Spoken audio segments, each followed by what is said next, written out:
자, 오늘 하나님 말씀 보겠습니다. 우리 마가복음 15장 우리 6절부터 우리 15절까지 말씀입니다. 자, 우리 한음성으로 6절부터 15절까지 우리 천천히 합독하겠습니다. 명절이 되면 백성들이 요구하는 대로 죄수 한 사람을 놓아주는 전례가 있더니 밀란을 꾸미고 그 밀란 중에 살인하고 체포된 자 중에 바라바라 하는 자가 있는지라. 무리가 나아가서 전례대로 하여 주기를 요구한대 빌라도가 대답하여 이르되 너희는 내가 유대인의 왕을 너희에게 놓아 주기를 원하느냐 하니, 이는 그가 대제사장들이 시기로 예수를 넘겨준 줄 알미러라. 그러나 대제사장들이 무리를 충동하여 도리어 바라바를 놓아달라 하게 하니, 빌라도가 또 대답하여 이르되 그러면 너희가 유대인의 왕이라 하는 일을 내가 어떻게 하리야. 그들이 다시 소리 지르되 그를 십자가에 못 박게 하소서. 빌라도가 이르되 어찌미냐 무슨 악한 일을 하였느냐 하니, 더욱 소리 지르되 십자가에 못 박게 하소서 하는지라. 빌라도가 무리에게 만족을 주고자 하여 바라바는 놓아주고 예수는 채찍질 하고 십자가에 못 박히게 넘겨주니라. 아멘. 할렐루야. 자, 우리 서로 앞뒤 좌우로 교제하겠습니다. 잘 되고 있습니다. 하나님이 하시면 다 됩니다. 따라합시다. 하나님이 하시면 다 됩니다. 할렐루야. 사순절 두 번째 주일입니다. 코로나 확진으로 인해 많은 성도들이 지금 온라인으로 예배를 드리고 있는데 빠른 회복이 있게 되기를 주님의 이름으로 축원합니다.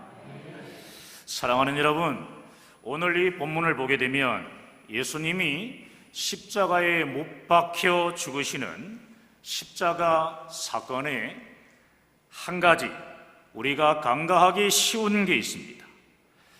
한 사람이 등장하는데 그 사람이 누구냐 하면은 바로 바라바입니다. 복음서에서 바라바를 어떻게 소개하고 있는지에 대해서 우리 성경 세 군데를 찾으려고 하는데요. 자, 먼저 마태복음 27장 16절과 마가복음 15장 7절, 누가복음 23장 19절 함께 연이어서 함께 읽겠습니다. 자, 시작. 그때에 바라바라 하는 유명한 죄수가 있는데 밀란을 꾸미고 그 밀란 중에 살인하고 체포된 자 중에 바라바라 하는 자가 있는지라. 이 바라바는 성중에서 일어난 밀란과 살인으로 말미암아 옥에 갇힌 자라라. 복음서의 증언들을 종합을 해보면 바라바는 단순 일반 강도가 아니라 독립을 위한 시위를 주동하기도 하고 그 과정에서 살인한 사람이라는 것을 알 수 있습니다. 유대가 로마의 식민지였다는 당시 상황으로 보면 바라바는 급진 세력인 열심당의 어떤 행동대원이나 또는 리더급 간부로 추측됩니다. 군중들에게는 로마에 대항하지 않고 비폭력 메시아로 자처했던 예수 그리스도보다 비록 강도와 살인을 저질렀다 할지라도 로마에 항거하는 바라바와 같은 열심당 사람들이 더 매력적으로 보일 수 있었을 것입니다. 성경을 보면 예수님과 바라바의 승사를 놓고 세 번의 중요한 선택이 있었습니다. 오늘은 첫 번째, 두 번째 선택을 설교하고 세 번째 선택은 다음 주에 하겠습니다. 자, 첫 번째는 누구의 선택이었냐면 빌라도의 선택입니다. 현대의 특사 제도처럼 그 당시 유대에도 특사 제도가 있었습니다. 이스라엘의 최대 명절인 유월절을 맞아 총독 빌라도는 죄수 한 사람을 석방해야만 했습니다. 빌라도는 예수님을 죄인으로 결박한 고소가 나쁜 음모에 의한 것이라는 것을 알고 있었습니다. 그러나 빌라도는 억울하게 붙잡혀온 예수님을 석방하지 않았습니다. 예수님을 석방하지 않는 이유가 있습니다. 그것이 무엇이냐면 폭동이 일어날까 봐 두려웠기 때문입니다.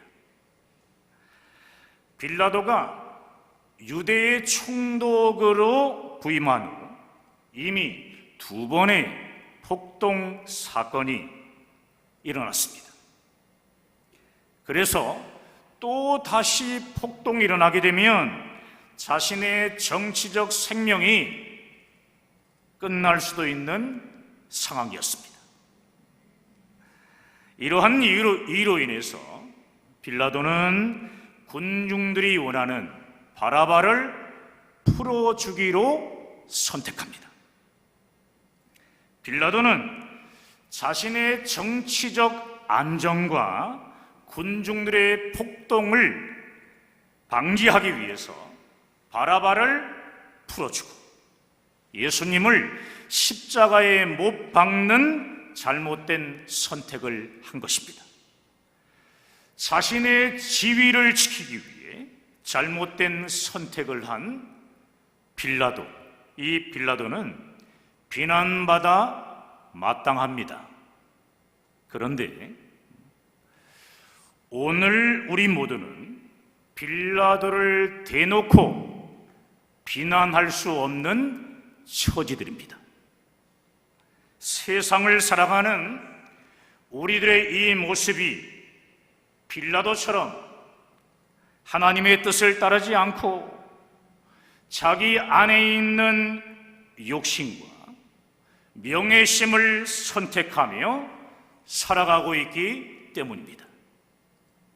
빌라도의 선택은 이 세상을 살아가고 있는 어리석은 사람들의 보편적인 모습입니다. 우리 모두는 이 시간 정직한 마음으로 자신의 삶을 돌아봐야 합니다. 내 삶의 태도가 빌라도와 같은 선택을 하는 어리석은 삶이 아닌지를 예수님의 십자가 앞에서 정직하게 자기 자신을 점검해야 합니다. 자, 두 번째를 볼까요? 두 번째는 군중들의 선택입니다. 지난주에 예수님의 십자가를 바라보는 군중들의 세 가지 모습에 대해서 우리가 살펴보았습니다. 오늘은 군중들의 선택에 초점을 맞춰서 설교하려고 합니다. 예루살렘 성에 입성하시는 예수님을 향하여 열렬히 환영했던 군중들은요, 불과 닷새 만에 예수님을 십자가에 못 박으라고 이렇게 분노하면서 소리를 지릅니다. 닷새 만에. 이 짧은 5일 동안 저렇게 변한 군중들의 마음을 우리가 어떻게 이해해야 합니까? 사실 군중들에게도 저들 나름대로의 이유는 있었습니다. 어느 날 갑자기 예수라는 분이 나타나가지고 병든 자를 고치고 막 기사와 이적을 행하고 그뿐 아니라 지도자들의 죄를 가차없이 책망하는 것을 그들이 본 겁니다. 그래서 그들은 자신들이 기다리는 메시아가 틀림없다고 생각했습니다. 그런데 문제는 군중들의 메시아관이 아주 잘못되었다는 것입니다. 하나님은 유대인뿐만 아니라 온 인류를 구원하는 구세주로 메시아를 보내신 것인데, 유대인들의 마음은 하나님과 달라도 너무 달랐습니다. 오랫동안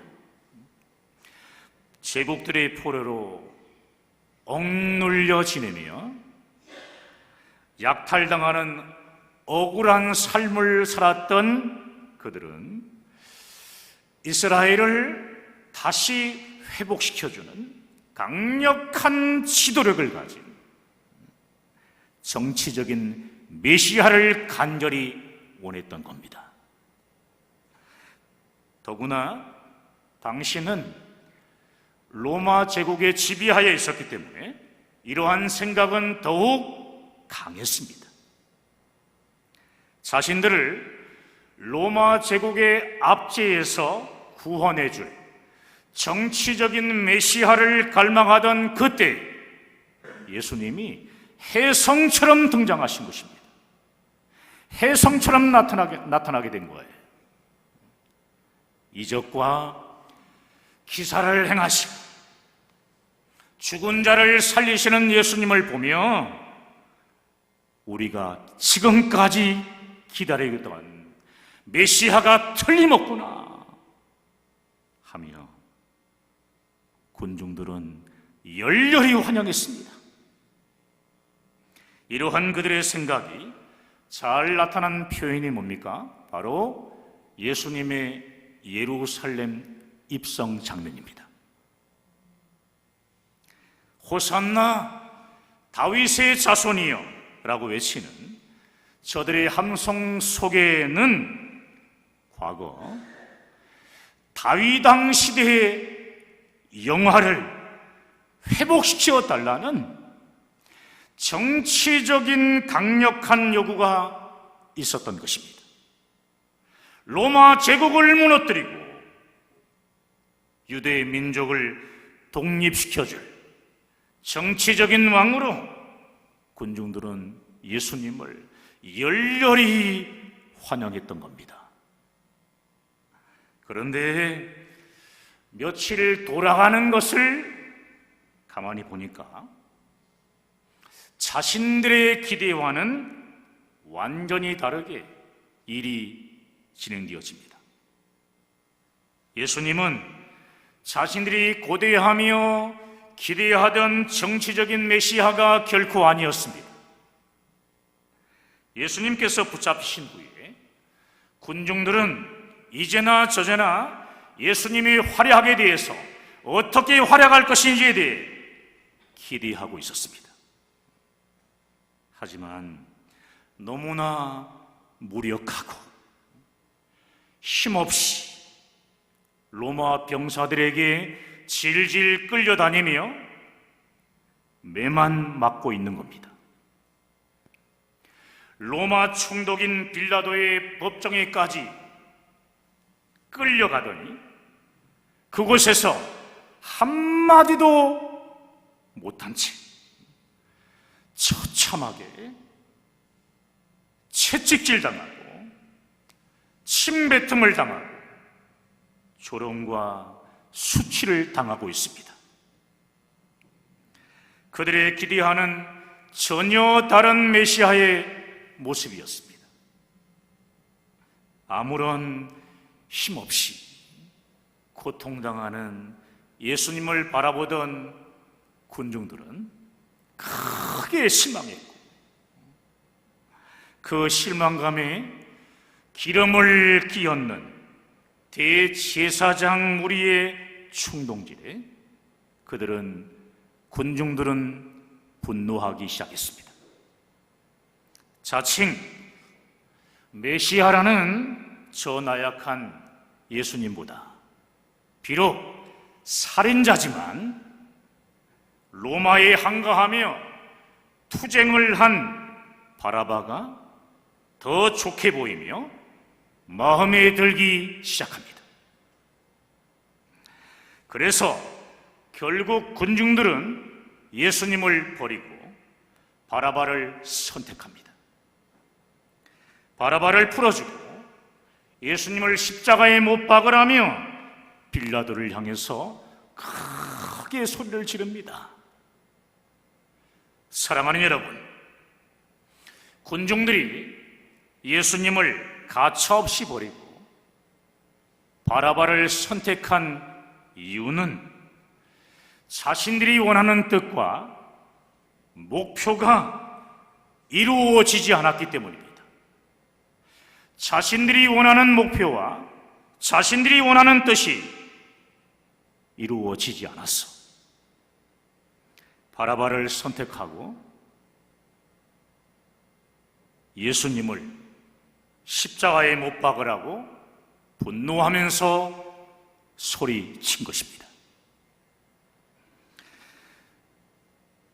이러한 군중들의 선택은 오늘 우리에게도 엄청난 메시지를 던져주고 있습니다. 보십시오.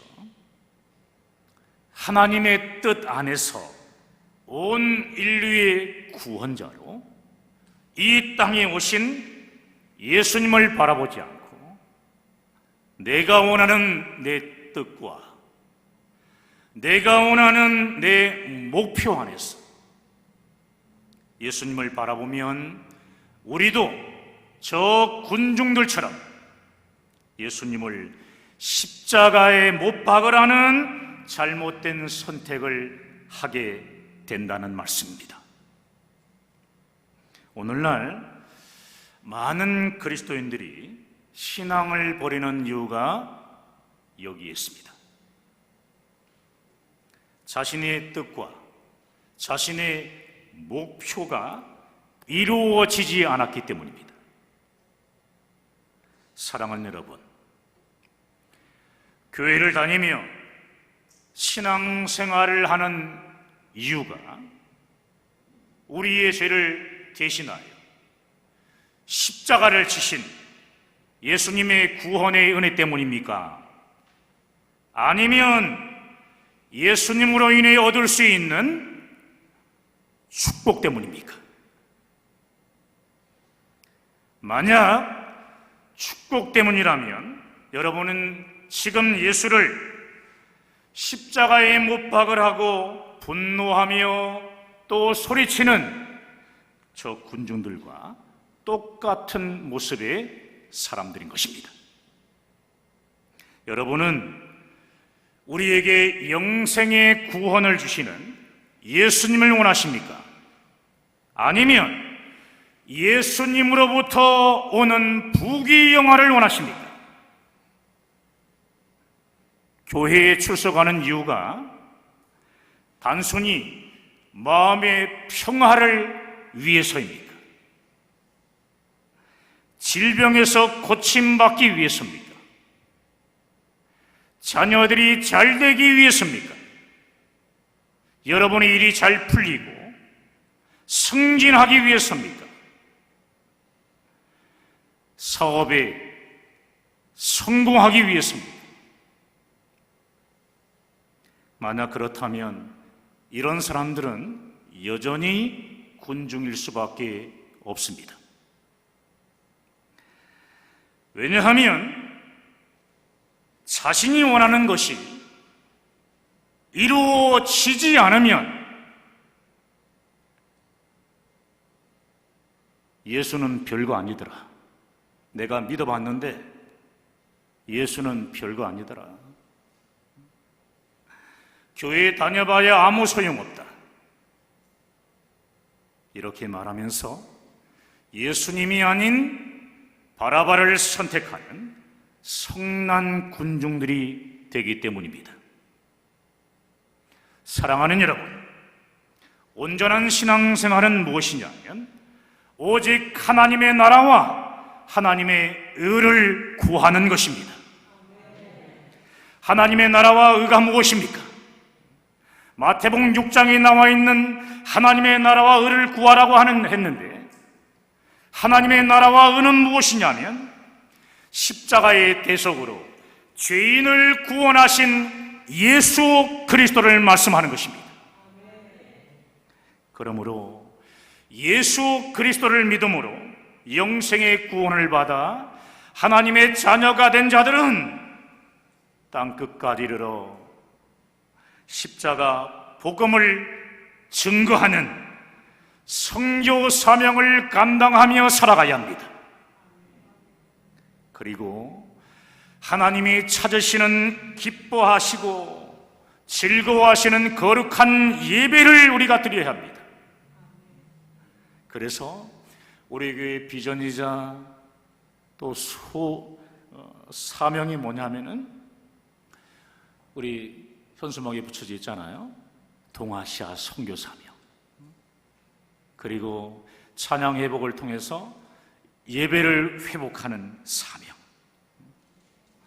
여러분, 늘사랑교회는 선교와 예배라는 두 날개로 하나님의 나라와 의를 위해, 하나님의 뜻을 이루기 위해 힘차게 날아오르는 주님의 교회인 것입니다. 할렐루야. 이제 우리 늘사랑교회 모든 성도들은 하나님이 찾으시는 거룩한 예배를 드리며 선교 사명을 붙잡고 다시 일어서야 합니다. 할렐루야. 그렇습니다.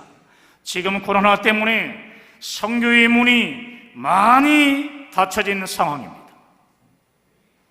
또 우크라이나와 러시아의 전쟁 때문에 북방 선교가 지금 큰 어려움과 위기 가운데 있습니다. 여러분, 북방 선교는 우리 교회가 지금까지 기도하고 있는 동아시아 선교에 포함된 나라입니다. 예루살렘을 중심으로 오른쪽 지역인 동쪽에 위치한 모든 나라가 우리 교회가 기도하고 있는 동아시아 선교 지역입니다. 세계 선교의 마지막으로 남은 지역들이 다 여기에 포함되어 있다는 말씀입니다. 사랑하는 여러분, 코로나와 전쟁으로 인해 예수 그리스도의 십자가 복음을 듣지 못하고 죽어가는 영혼들이 지금 얼마나 많은지 모릅니다. 너무 지금 가슴이 아픈 상황입니다. 그러므로 우리 모두는 코로나와 전쟁이 빨리 종식되어 닫혀진 선교의 문이 다시 열리게 해달라고 날마다 기도해야 할 줄 믿습니다. 또 선교지와 선교사님들을 위해 그 어느 때보다 간절히 기도하며 동역해야 합니다. 우리 모두는 오늘 본문의 빌라도나 군중들처럼 잘못된 선택을 하면 안 됩니다. 아멘이십니까? 더 늦기 전에 교회에 주신 하나님의 비전을 이루는 사명의 자리로 돌아오는 선택을 해야 하는 것입니다. 빌라도나 군중들처럼 자신의 뜻과 자신의 유익만을 구하는 삶에서 이제는 돌이키셔야 합니다. 이제는 돌이키십시오. 그렇습니다. 세상에 속한 모든 욕심을 버리고 오직 예수 그리스도의 구원의 십자가를 붙드는 선택으로 사명자의 삶을 살아가는 여러분 모두가 되시기를 주님의 이름으로 축원합니다. 축원합니다. 오늘 함께 말씀 붙잡고 함께 기도하겠습니다.